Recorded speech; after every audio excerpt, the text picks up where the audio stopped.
మనుషులతోని మాట్లాడండి, ఒకరికొకరు మాట్లాడుకోవద్దు. ఆల్మోస్ట్ అక్కడ 9 మెంబర్స్ ఉన్నారు బందీగా. వాళ్ళకు నా ముంగట రానియట్లేదు, వాళ్ళకు నాతో మాట్లాడనియట్లేదు. ఎందుకంటే నేను కొత్త కాబట్టి వాళ్ళు నాతో ఏదన్నా అన్నా కూడా మరి పెద్ద ఇష్యూ అయిపోతుంది, మరి తెలిసిపోతుంది అని అనుకుంటున్నారో ఏమో తెలియదు. తర్వాత ఏదో నీళ్ళు వంక అది వంక పెట్టుకొని నేను కొంచెం అలా మాట్లాడడం చేస్తే అరే అక్క నువ్వు ఎందుకు వచ్చినావు, ఇంకా నేనైతే కొంచెం పెద్ద ఆవిడనే ఉన్నాను కానీ అక్కడైతే 20 years 21 years 30 years ఇండియా నుంచి వచ్చిన వాళ్ళు, ఇండియా నుంచి బొంబాయి, ఢిల్లీ,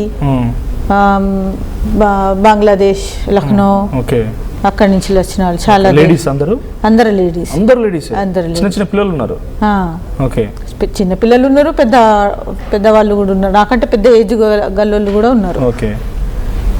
మాట్లాడతాము, మరి మేము చెప్తాం మీరు చెప్పొద్దు మాకు అని అనడం చేసి నేనేం చెప్పాను కానీ మీరు చెప్పండి అంటే, అరే మేమే 3 సంవత్సరాలు 2 సంవత్సరాలు అవుతుంది వీని వలలో చిక్కిపోయి. అరే 3 సంవత్సరాలు ఏం పని చేయిస్తారు వాళ్ళతో? అదే వాళ్ళు పని కోసమని పిలిచి మ్యారేజ్లు చేయడం. ఎవరితో? అక్కడ అర్బాబులు ఉంటారు కదా, గుడ్డి వాళ్ళు, కళ్ళు లేని వాళ్ళు, అంటే వాళ్ళకి ఇక వాళ్ళ భార్య వాళ్ళు చనిపోయి ఉంటారు కదా, అంటే ఇక పని చేయాలంటే మరి పని మనిషి ఎంతవరకు చేయగలుగుతుంది వాళ్ళకి. అంటే దానికి ఒక ఇల్లీగల్ కాకుండా దానికి ఒక మ్యారేజ్ అనేది పేరు, ఆ పేరు పెట్టి వాళ్ళకు ఇట్లా పిలిచి వాళ్ళకు మ్యారేజ్ చేయడము, వాళ్ళ దగ్గర నుంచి డబ్బులు తీసుకోవడము. అక్కడ వాళ్ళు పోండి మీరు 10 days 15 days తర్వాత మీరు వచ్చేయండి నేను చూసుకుంటాను. 1 month యూజ్ చేసుకొని విడాకులు ఇచ్చేస్తారు. అట్లా మళ్ళీ ఏజెంట్ దగ్గరకు వస్తుంది, అదే ఏజెంట్ దగ్గరికి ఒక రకంగా హరాస్ చేయడం అంటే ఫస్ట్ ఏదైతే మ్యారేజ్ వాళ్ళు ఇబ్బందుల వలన ఒప్పుకున్నారు అనుకోండి, ఇక అదే బ్లాక్ మెయిల్, ఇక ఎండ్ వరకు వాళ్ళని అదే బ్లాక్ మెయిల్ లో పెట్టిండ్రు. నేను ఒప్పుకోలేదు, నాకు ఇట్లయితే ఫస్ట్ మ్యారేజ్ యాక్సెప్ట్ చేస్తే వాళ్ళని పెళ్లి చేసుకొని పోయి మళ్ళీ వచ్చేస్తారు, మళ్ళీ వచ్చి ఇతని దగ్గరికి వస్తారు, మళ్ళీ ఇంటి దగ్గరికి, మళ్ళీ ఇంకొకరికి మళ్ళీ పెళ్లి చేయడం, ఇంకొకటి పెళ్లి. అంటే ఇక్కడికి ఆడలు మహిళలను తీసుకెళ్లి పెళ్లి చేస్తా ఉంటారు. పెళ్లి చేసి ఇప్పుడు అతను మంచిగా డబ్బు పోగబెట్టుకుంటున్నాడు. అతనికి ఏంది 2000 రియాల్ 3000 రియాల్ అంటే చాలా. ఒక అమ్మాయిని ఒక మహిళని పెళ్లి చేస్తే డబ్బులు ఇచ్చే వాళ్ళు 2000 రియాళ్ళు 3000 రియాళ్ళు అంటే 1000 రియాలు మనకు దగ్గర 2 లక్షలు అవుతుంది. ఇట్లా వాళ్ళు 2,000 రియాలకి 5 లక్షలు ఖర్చు అందుకు వాళ్ళే పెట్టుకుంటున్నారు. అందుకే పెట్టుకొని పిలుస్తారు, వాళ్ళే పెట్టుకొని ప్రాబ్లం గా ఎవరైతే ఆడవాళ్ళు ఉంటారు బయటికి వెళ్ళి వర్క్ చేస్తే 4 డబ్బులు వస్తాయి ఇంట్లో ఫ్యామిలీకి, అది అన్నట్టు వాళ్ళు ఆలోచించుకొని పోతే, ఇక్కడ ఉన్న క్రిమినల్ బుద్ధి ఏజెంట్లు ఏం చేస్తున్నారంటే ఇక్కడ నుంచి ఒక లేడీకి మీకు ఆల్రెడీ ఏం మాట్లాడిందంటే ఆడామెకు పంపిస్తే నేను ఇంకో ఆడామెకు పంపిస్తా అనేసి ఈమెకు వదిలేయండి, వాళ్ళు డబ్బులు ఇస్తానన్నారు కదా మీకు వదిలేయండి, ఈమె బదులు ఇంకో ఆడామని పంపిస్తాం. ఇక్కడ ఉన్న వాళ్ళు మునీర్ కూడా అదే పనా. ఇప్పుడు మునీర్ దగ్గర చాలా మంది ఆడవాళ్ళు పేదవాళ్ళే ఉన్నారు, మొగుడు చనిపోయిన వాళ్ళు, భర్త వదిలేసిన వాళ్ళు, ఆ పిల్లలు ఉన్న వాళ్ళు. ఇప్పుడు మిమ్మల్ని తిరిగి ఇండియాకి పంపిస్తే ఇంకొకరిని పంపిస్తాను అగ్రిమెంట్ కుదుర్చుకుంటున్నాడు అతను. అంటే ఇప్పుడు మీరు మిమ్మల్ని డబ్బులు అడిగాడు అంటే ఇప్పుడు మా వాళ్ళు కొంచెం అందరి హెల్ప్ తీసుకొని కొంచెం దబాయింపు వేస్తున్నారు కదా, అరే బాబు నువ్వు ఆమెను వదిలిపెట్టు, మర్యాదగా మా అక్కకి ఎవరి దగ్గర అప్పచెప్పినవు చెప్తావా లేదా, వాళ్ళకి అక్కడ కాల్ చేసి చెప్పు ఆమెకు డబ్బులు ఇస్తాం మేము, మర్యాదగా పంపించేయమని చెప్పు, పాస్పోర్ట్ ఇచ్చేయమని చెప్పు అంటే అక్కడి నుంచి ఏజెంట్ దేఖో మే తుమారే దీదీకు మీరే నా భార్యతోనే పెట్టాను మీ అక్కకి ఏం చేస్తలేము అనడం కొట్టేది. పెళ్లి కోసం అడిగారు. నాకు 5వ రోజు నేను ఖచ్చితంగా నిలదీసిన అంటున్నా కదా, నిలదీసిన తర్వాత నన్ను ఒకరిని పెళ్లి చేసుకోవాలి, పోవాలి, విడాకులు తీసుకోవాలి, రావాలి. అంటే ఈ 10-15 రోజులు మీరు మహిళలు ఇబ్బంది పడతారేమో, బట్ అక్కడ వాళ్ళతో ఫిజికల్ రిలేషన్షిప్ లో ఉండాలి, అంతేనా?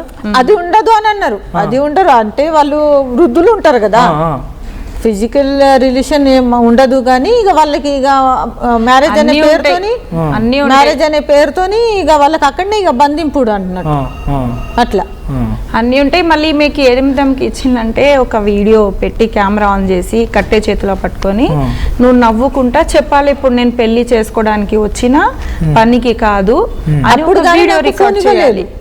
చెప్పారు అట్లా వీడియో మీరు? చెప్పాను. అప్పటి వరకు నాకు ఫోన్ ఇవ్వలేదు, నేను వీళ్ళకు కాంటాక్ట్ కాలేదు. నాకు ఫోన్ చేసి చెప్పారు మెసేజ్ చేయడం లేదు, మా అక్క మెసేజ్ చేయడం లేదు. అప్పటి వరకు నాకు ఫోన్ చేతిలో ఇవ్వలేదు. ఏమని బెదిరించారు మిమ్మల్ని వాళ్ళు? చూడు, ఇటు అంటే అందులో ఉన్న ఆడవాళ్ళే ఇప్పుడు ఆయనే వాణి అదుపురంలో ఉన్నారు కాబట్టి వాని ముచ్చట మాట్లాడతారు కదా. అటు నలుగురు ఇటు నలుగురు, ఇటు ఈ అర్బాబ్ గాడు నిలబడి, అర్బాబ్ అంటే అక్కడ అరబీ కంట్రీ అర్బాబ్ అంటే వాడు నిలబడి కట్టే ఇట్లా ఊడ్చ కట్ట ఉంటది, అది ఆ కట్ట పట్టుకొని కాళ్ళ మించలు కొట్టుకుంటా ఇట్లా వీడియో ఇట్లా పెట్టి సెల్లు చెప్తావా చెప్పవా, భయపడొద్దు, నవ్వకూడదు, నవ్వుతూ నేను పెళ్లికి రెడీ ఉన్నా, నాకు భర్త లేడు, నేను మీ మాట వింటా అని మాట్లాడాలి అని అలా చెప్పి అలా చెప్పిన తర్వాతనే నా చేతికి సెల్ ఇచ్చిండ్రు. అలా చెప్పమంటాడు. అయ్యా మీరు మీ అక్క దేనికోసం వచ్చింది తెలుసా, మీ అక్క ఇక్కడ పెళ్లి చేసుకోవడానికి వచ్చింది, వీడియో పంపించలేదు, మీకు పంపిస్తా అంటే పంపించండి సార్, పెళ్లికే కదా పోయింది, అదేదో చెప్తే మేము కూడా కూర్చొని పెళ్లి చేస్తాం కదా, దాంట్లో భయపడాల్సిన అవసరం ఏముంది సార్, అన్నయ్య ఇవ్వండి మా అక్కకి ఇవ్వండి మేము మాట్లాడతామని అతనికి లైన్ లో పెట్టుకుంటూ వచ్చాను నేను. మా అక్క ఒక్కొక్క దెబ్బ కొట్టకూడదు, మీరు డబ్బులు అడిగారు కదా నేను డబ్బులు వేస్తాను కానీ ఒక మాట కూడా లాక్కూడదు. మీ అక్క నెత్తి మించలు చెయ్యి తీసేసింది అనుకో బాగోదిగా, మీ అక్కే చూసుకుంటది, ఇక మీ అక్క ఉంటుందో పోతుందో తెలియదు అన్నట్టు మాట్లాడతాను. కొట్టొద్దు మా అక్కను, కొట్టొద్దు మా అక్కను కొడితే బాగుండదు అని మా చెల్లెవాళ్ళు ఇక ఆ మాట మాట్లాడి ఇచ్చేసిండు. వాళ్ళ మాట వింటా అని అనేసరికి గదుల నుంచి 15 రోజులు బంధింపు ఉండే కదా, 15 రోజులు పెట్టారు. పెట్టేది ఒక పూట ఫుడ్ పెట్టేది. 15 రోజుల తర్వాత నేను ఆలోచించిన, వాళ్ళు ఒక అమ్మాయి వచ్చి ఇక ఎవరో ఏమో నాకు ఫేస్ కనబడలేదు, ఒక అమ్మాయి వచ్చి అక్క నువ్వు వాళ్ళు చెప్పినట్టు చేస్తా అని చెప్పి ఫోన్ తీసుకొని వీడియో పెట్టు అంటే సరే అని మరి నేను మీరు వాళ్ళ భార్య ఉంది, వాళ్ళ పిల్లలు ఉన్నారు, వాళ్ళ మదరు ఉంది, వాళ్ళందరూ ఉండి కూడా ఈ పని చేస్తాను. షమిష్ అనేవాడిది మన ఇండియా ముంబై, ఓకే అక్కడ బిజినెస్ చేస్తున్నారు వాళ్ళు. సో ఇక్కడ మీ చుట్టుపక్కల మీ పక్కన లేడీస్ ఉండేవాళ్ళు కదా, వాళ్ళందరూ ఇదే రకంగా ట్రాప్ లో పడిపోయి చిక్కిపోయి ఉన్నారు. వాళ్ళు పెళ్లిళ్ళు చేసుకుంటున్నారు, వస్తున్నారు. ఒక్కొక్కరికి 3-4 పెళ్లిళ్ళని వాళ్ళందరికి. అఫీషియల్ డైవర్స్ అవుతుందా మరి? ఏమో అది తెలియదు సార్, వాళ్ళు అట్లా చూపిస్తారు అంతే. ఇక నాకు ఈ వీడియో తీసిండు కదా కొట్టుకుంటూ, నాకు భర్త లేడు అని చెప్పు, నేను పెళ్లి చేసుకోవడానికి వచ్చిన అని చెప్పు అనే వీడియో తీసిండు కదా. ఆ వీడియో తీసిన తర్వాత మళ్ళీ నాకు బ్లాక్మెయిల్ చేయడం, మీ వాళ్ళందరూ పెట్టేస్తా నేను, నువ్వు పెళ్లికి రెడీ అయినావు అని చెప్తాను. మంచిగా మేకప్ గిట్లా చేసుడు, మేకప్ చేసి